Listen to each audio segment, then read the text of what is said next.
Jared Polin, FroKnowsPhoto.com, and this is your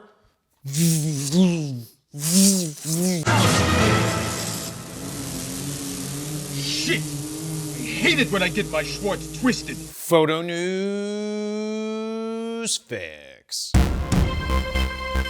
This fix is brought to you by B&H's Build Expo 2025 on June 17th and 18th. This is the second year they are putting on this free and massive event. There's going to be over 250 brands exhibiting, hands-on experiences such as photo walks, lighting workshops, editing workshops, and even portfolio reviews. I hope they're good, by the way. There's 100 plus speakers and presenters from people like this person, this person, this person, some guy named Peter McKinnon, and the only one I truly care about, me. That's right, last year I cried on stage. I think it's important to tell these stories, regardless of how emotional it is. And my talk was called Fro Uncensored. This year I decided to change it up and go with this title, Fro Uncensored 2. Creative. Right now I'm slated to close out the event at 5 p.m. on the last day. This is kind of a no-brainer to attend because it's free and you get to see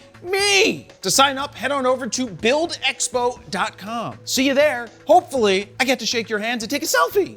First up, in sad Nikon news, Terrible news, folks. the D6 is now considered an old product, aka it's been discontinued, though if you're a moron, you can drop $6,500 to buy one new, which also so happens to be $1,500 more than a Z9, which blows the D6 out of the water. The D6 was officially announced in 2020 and was considered the flagship until 2 years later when the Z9 hit the market. The D6, just like the F6, the last flagship film camera, came out in a time when new tech had already hit the market. The F6 was released after the Nikon D2H had already hit the market. No pro photographer should have been buying a film camera in 2004, but do you know who did buy an F6? This guy. And rumor is he still shoots JPEG. It's Ken Rockwell.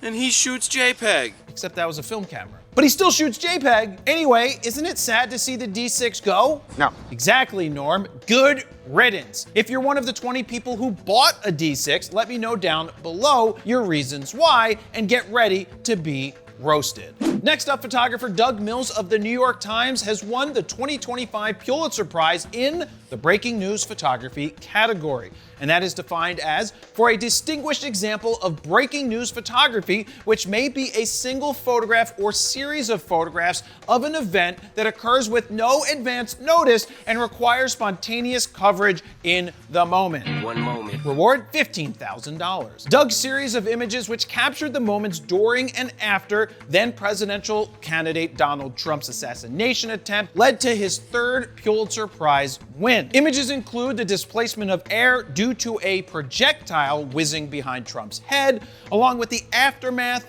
fist pump, and empty chairs and stage. Doug is an amazing photographer who I've had the privilege of shooting next to during a World Series game a few years back right here in Philly. To me, Doug is kind of like Forrest Gump. He always seems to be where the action is happening. A huge congrats goes out to Doug on his third Pulitzer Prize win. I wonder what he's gonna do with that $15,000. And finally, Canon Rumors is claiming that the R6 Mark III specs have been revealed. By whom, I ask? I'm not sure, because it's certainly not Canon. Canon Rumors says, we currently haven't heard any update about a launch date, but if it is indeed coming at the end of May, things will probably become clear in the next little bit. However, it doesn't feel as though the EOS R6 Mark III is imminent. That right there is what we call a hedge. We heard it was coming, maybe, but it doesn't really feel like it's about to come. That's what she said. They go on to say specs appeared on Weibo from a person with mixed success in the past. Sweet, sounds reliable. Right. I'll read the specs, but none of it is confirmed. Remind you, none of it is confirmed and should be taken with a grain of salt. The claim is that it will have a brand new 24 megapixel stacked CMOS sensor with readout speeds between the R1 and R5 Mark II, and that sounds mightily a lot like an R3 speed readout to me. They claim it will have a Digic X and Digic Accelerator, which makes sense because it's in all of the new cameras, C-Log 2 and 3, 4K 120, and a new rear LCD with a flippy mechanism. Now that right there is something I've been waiting for a long time. Worth the wait. If these specs are even close to real, the R6 Mark III will be poised to be an insanely powerful camera for the price, which we actually don't know what the price would be, but somewhere in the $2,000+ price range. My take is that the R6 Mark III is probably done and ready to go, but delayed until there's some more economic stability in the United States and honestly the rest of the world.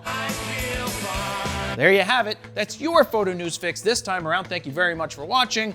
Jared Polin, PhonosPhoto.com. See ya.